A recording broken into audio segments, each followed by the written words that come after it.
Madhya Pradesh cabinet की बड़ी बैठक में कई अहम फैसलों पर लगी मुहर। यूनिफॉर्म सिविल कोड की प्रक्रिया को लेकर बड़ा अपडेट। लाखों परिवार को जमीन मकान का मालिकाना हक देने वाली स्वामित्व योजना को मंजूरी। किसानों के लिए राहत भरे फैसले और 17,000 करोड़ रुपए की मेडिकल कॉलेज योजना को भी हरी झंडी। तो चलिए बताते हैं, लेकिन उससे पहले स्वागत है आपका RNI न्यूज पर और मैं हूं आपके साथ खुशी। भोपाल में सीएम डॉक्टर मोहन यादव की अध्यक्षता में हुई कैबिनेट बैठक में कई बड़े अहम फैसले लिए गए। बैठक के बाद मंत्री चैतन्य कश्यप ने इन फैसलों की जानकारी दी। सरकार ने बताया कि यूनिफॉर्म सिविल कोड यानी यूसीसी की प्रक्रिया 30 जुलाई तक पूरी करने का लक्ष्य है। किसानों के लिए गेहूं खरीदी, मूंग, उड़द पंजीयन और डेयरी क्षेत्र को बढ़ावा देने से जुड़े फैसले भी लिए गए। वहीं स्वामित्व योजना के तहत लाखों परिवारों को जमीन और मकान का मालिकाना हक मिलेगा। मेडिकल कॉलेज योजना, इंदौर जिला न्यायालय भवन और स्कूली बच्चों को सिलवाकर यूनिफॉर्म देने जैसे प्रस्तावों को भी मंजूरी दी गई। देखिए ये पूरी रिपोर्ट। भोपाल में मुख्यमंत्री डॉक्टर मोहन यादव की अध्यक्षता में हुई कैबिनेट बैठक में कई महत्वपूर्ण मुद्दों पर चर्चा हुई।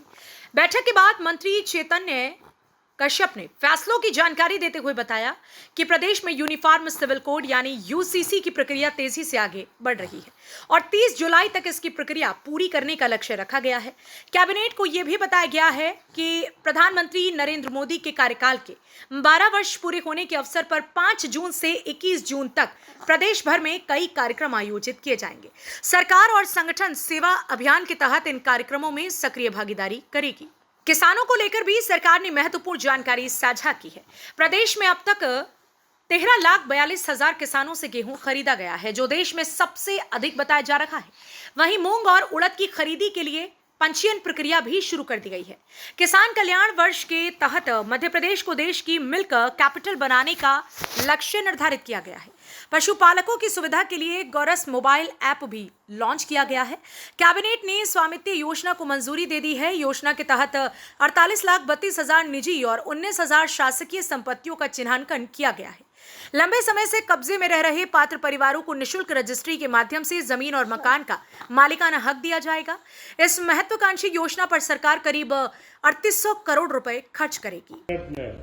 आज एक बड़ा महत्वपूर्ण निर्णय लिया है और वह निर्णय है जो केंद्र सरकार की स्वामित्व अधिकार की योजना थी, जिसमें पूरे गांव-गांव के अंदर ड्रोन से व सैटेलाइट के माध्यम से इमेजरी लगाया गया। इसके बाद में उनके पट्टे अधिकार पत्र बनाए गए, क्योंकि ग्रामीण क्षेत्रों में जो आबादी क्षेत्र घोषित कर दिए जाते थे, उनमें बरसों से जो हमारे किसान भाई बहन हमारे रहते थे, उनके पास कोई पट्टा या ऐसी कोई अधिकृत उनके पास दस्तावेज नहीं होते थे।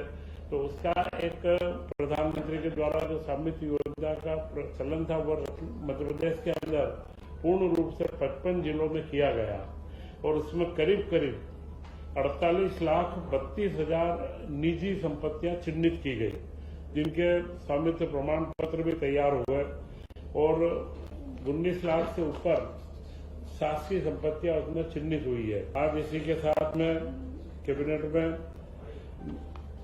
मेडिकल कॉलेज की 3 योजनाओं की निरंतरता 17,000 करोड़ की 5 साल की निरंतरता की मंजूरी दी गई, जिसमें 1,200 करोड़ के नवीन कॉलेजों का निर्माण है और जो पीजी की पोस्ट ग्रेजुएट की सीट्स निरंतर बढ़ती रहती है, बीच बीच में परमिशन आती है और उसके लिए भी उसमें प्रावधान किया गया है। और मेडिकल कॉलेज से जो संबंध हॉस्पिटल्स हैं, उनको संचालन के लिए 14,365 करोड़ रुपए रखे गए हैं। बैठक में स्वास्थ्य और न्यायिक अधोसंरचना से जुड़े प्रस्तावों को भी मंजूरी मिली। 17,000 करोड़ रुपए की मेडिकल कॉलेज योजना को जारी रखने की स्वीकृति दी गई। वहीं इंदौर जिला न्यायालय भवन निर्माण के लिए 626 करोड़ रुपए की पुनरीक्षित राशि मंजूर की गई। शिक्षा के क्षेत्र में भी बड़ा फैसला लिया गया है। 1ली से 8वीं तक के विद्यार्थियों को सिलवा करके यूनिफॉर्म उपलब्ध कराई जाएगी। इसके लिए गारमेंट इंडस्ट्री को टेंडर दिए जाएंगे। इसके अलावा भोजशाला दर्शन, सरस्वती लोक निर्माण, जलगंगा संवर्धन अभियान और पीएम सूर्य घर योजना की प्रगति की भी समीक्षा की गई। कुल मिलाकर मोहन यादव सरकार की इस कैबिनेट बैठक में किसानों, गरीब परिवारों, विद्यार्थी और पशुपालकों को केंद्र में रखकर कई महत्वपूर्ण फैसले लिए गए हैं। अब देखना होगा कि ये फैसले जमीन पर कितनी तेजी से उतरते हैं और कितना असर दिखाते हैं। फिलहाल के लिए खबर में इतना ही। देखते रहिए RNI न्यूज।